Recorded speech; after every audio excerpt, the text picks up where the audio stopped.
Welcome to the Word on Woodward. I'm your host, Daniella Bruce, alongside my co-host, Art Regner, and joining us today, Red Wings forward, Joe Veleno. Joe, thank you so much for taking the time out of your day. I know you're busy, you got a lot going on, so we appreciate you talking to us. Yeah, thanks for having me. Of course, we're excited.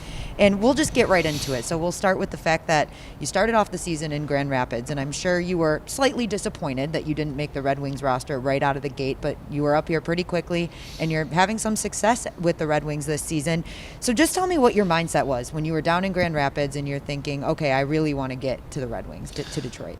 Yeah, I think the most important thing was still having a positive attitude down there. Obviously, I was disappointed, but I didn't want to drag it along with me going down there. I knew that there was going to be an opportunity at some point, and I just wanted to have a good head on my shoulder and be a good leader down there as well. Although I'm somewhat still a young player, but I guess I've had some pro experience so far, and down there I'm looked upon as a leader on the ice and off the ice to certain guys. So I just wanted to play my game and try to get better every day. And when the opportunity came, to come to Detroit, then I wanted to make a good impression.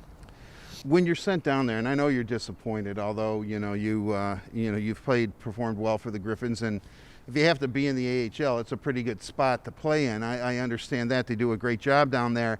Do you look at it as I'm the next man up kind of mentality? Not that you're wishing any Red Wing to get hurt, but you know how professional sports is.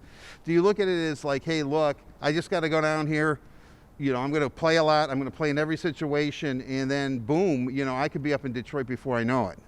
Yeah, that was the mentality I had. Was I want to perform well enough down here that when they need someone to call up, I want to be the first person on that list. And I guess that was just the goal from the start when I got sent down was how quick can I get back up and what do I have to do to come up. So I think it was just to perform well, and obviously I didn't want to leave any doubt in their heads, that I'd be the first person to be called up. Okay, I'm not going to lie. I've been dying to ask you about this. When you did get the call up, your first game was in Toronto, and instead of flying commercial to meet the team in Toronto, you were given a ride by general manager Steve Yzerman.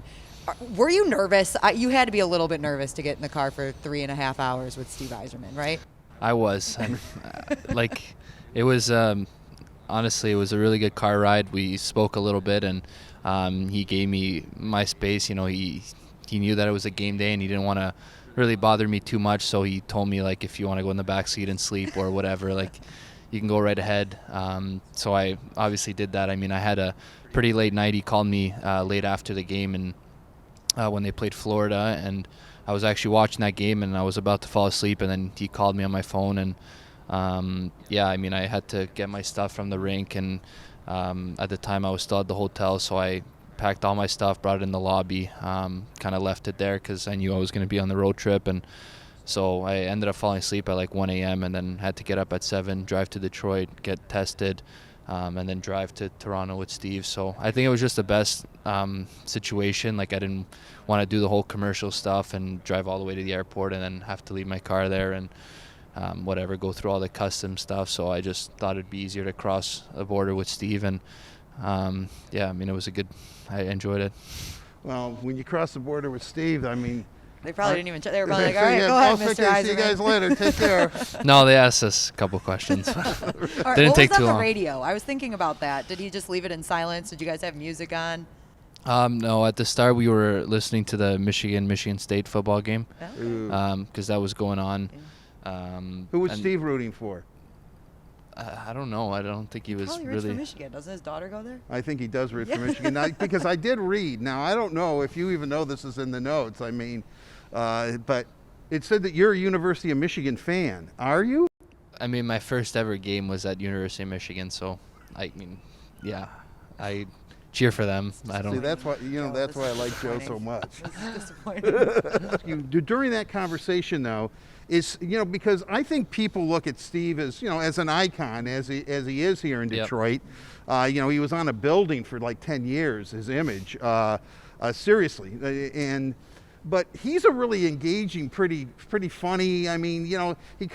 You were nervous, but I would imagine he put you at ease pretty quickly. Yeah, he made me feel comfortable with him. Obviously, I look to him as, my boss, and Right. as Steve Yzerman. I haven't really had much of a chance to talk to him in the past before and to have like a legitimate conversation. But look, we spent some time together in the car. We had lots of time to talk and to get to know each other a little bit more. And we talked a lot of hockey, obviously, but it was a pleasant car ride, and it's something I can probably look towards the rest of my life, and I have a good story to tell, a good memory of when I got called up. You didn't say, Steve, let's take a selfie. I want to Instagram this. No. No selfies. All right. Too shy to do that. Well, now that you are here in Detroit, we talked about making your impression, and obviously the team is suffering some injuries right now. Mitchell Stevens is going to be out for a while, and you know that you have the opportunity to fill that role. When you look at what you're going to do in the future, what is the mindset there, and what do you feel you need to do to prove that you belong in Detroit and you're here to stay? Well, yeah, I mean, it's an unfortunate injury what happened to Mitch. I was watching that game, and obviously I saw him get up, and it didn't look too good. So I mean, I really like Mitch as a person, and it's an unfortunate injury for him. But I think my opportunity coming in, I don't want to change much in my game. I still want to play, to my best abilities. To use my speed and to use my skill set, and not just get mindful of, playing like a grinder role, more or less. I, still want to be the player that I'm supposed to be, and I think just use my abilities the best that I could, and play a 200-foot game, win face-offs, kill penalties, and contribute offensively a little bit. One of the advantages you may have is you're a natural center, and from the moment they drafted you, 30th overall, it was in Dallas, right? So that would have been 2018? Yeah. Yep. And, I've talked to Joe in Dallas, in Drummondville, in Montreal, in Sweden, in Grand Rapids, and Everywhere. in Detroit. I mean, everywhere this kid has been, You follow him. I have been there. I don't stalk him, but he's one of our player blogs. But what I want to ask you about is that each stop, and every time I've talked to you, you seem to have a balance and quite an understanding of where your place is and where you could go. Where does that come from? Yeah, of course. I mean, I look at the situation that I'm at, and I'm still a young player in this league, and I still got a long ways to go and a long career ahead of me. So I just try to think of as many positive things that I could, and I've obviously got a really good circle around me with my family, my trainers, my friends. So I mean, we all know that the opportunity is going to come, like I've said, and that I've got a long ways to go, and they obviously helped me a lot with keeping my head straight, and having a good, humble attitude, and just being positive all throughout the journey. And Joe, you built a relationship with Mo Sider already. We know that you guys are buddies, but it seems like him and Lucas Raymond have built a relationship too. Do you have a relationship? Is it like the three of you now? Like, how's that working? The three amigos? Yeah. I mean, we're all around the same age, so it's pretty easy to get along with each other, and I spent a lot of time with both of them. Obviously, I lived with Mo and GR, and Lucas, I was his Uber driver all throughout camp and Traverse City. But I mean, they're really fun to hang around with. They're both really humble kids, and they obviously strive to get better every day, and they're really competitive. So we've all got that inner drive with each other, and we obviously get along pretty well, I'd say, off the ice as well. I know last year, what was really interesting, what you did, when the pandemic first hit, you went back home to Montreal and you decided to work out.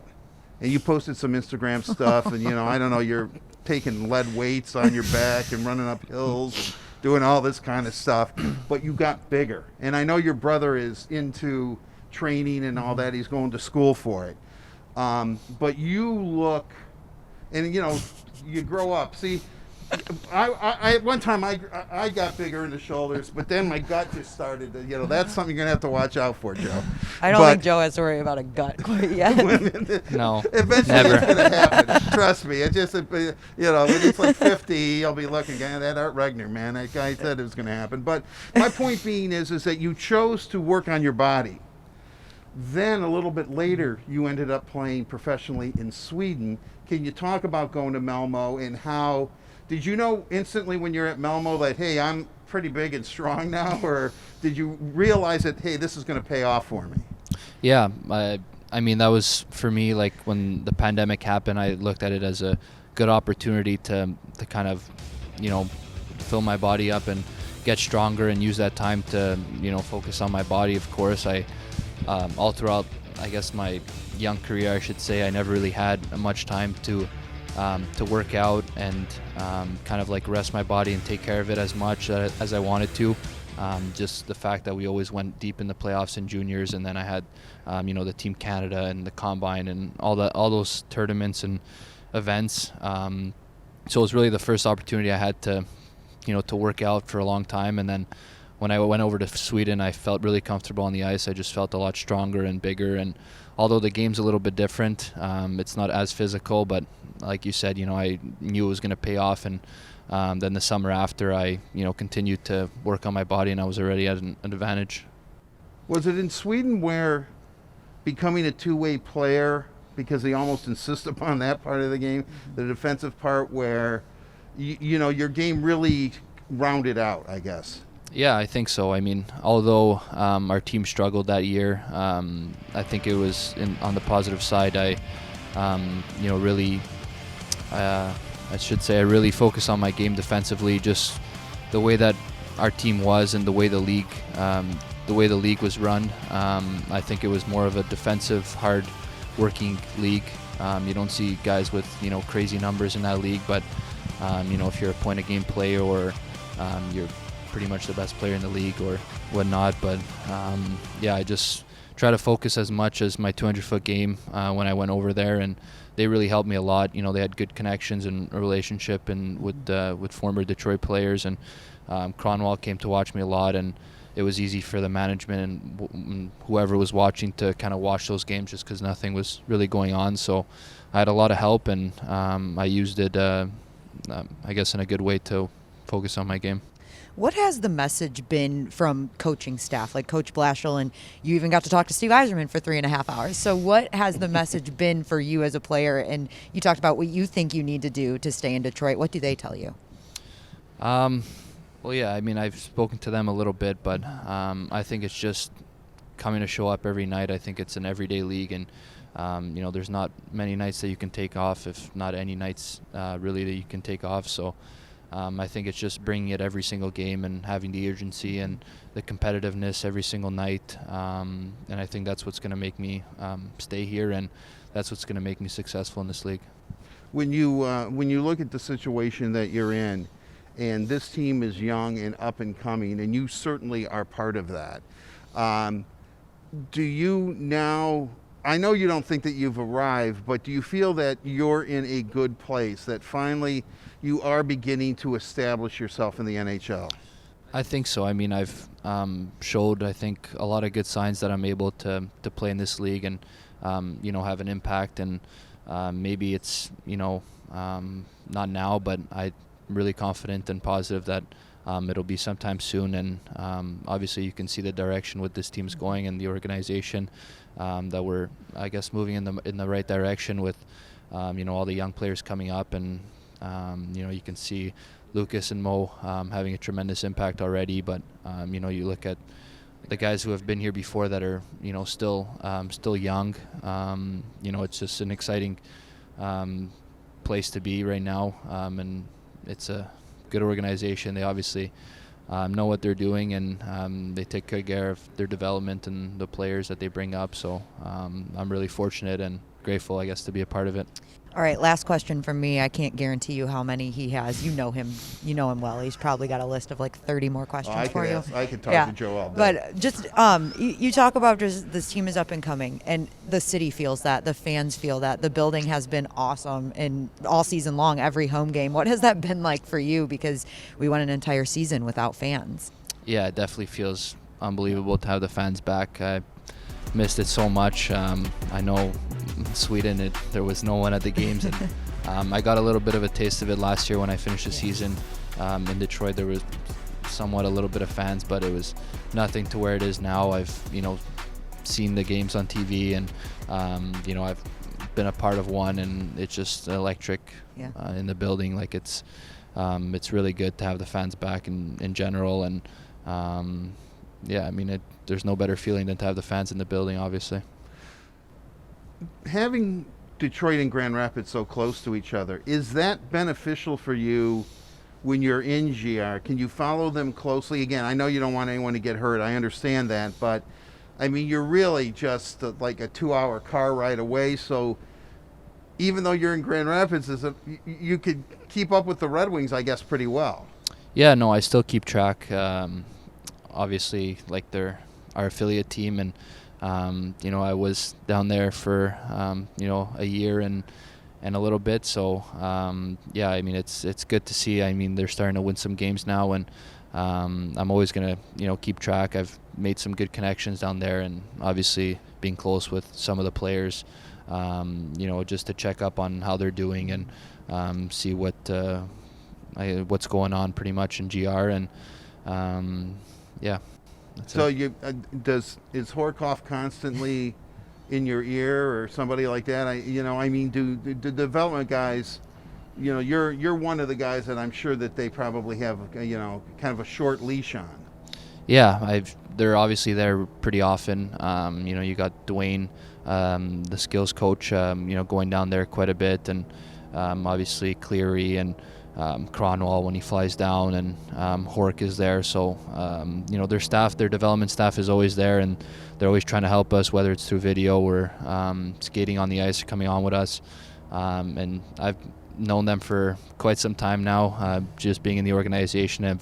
They've been a real big impact in my game and helped me a lot coming out of juniors, and learning how to play the professional game and being a pro on the ice. So I give a lot of credit to them, and I've told Hork straight that I wouldn't really have learned a lot of stuff if it wasn't for him, and I got to give him a lot of credit. There was one experience where he came down to Drummondville and flew me down, and knocked some sense into my head, and then after that, I just kind of woke up and went on a big tear, and I had probably the best year of my junior career, and a lot of credit goes out to to Horkoff and Cleary for being on top of me, and sending me clips and doing video with them and spending hours with them. Their staff has been great with all the young players, including myself. Thank all of you for tuning in to another edition of The Word on Woodward. We'll see you next time.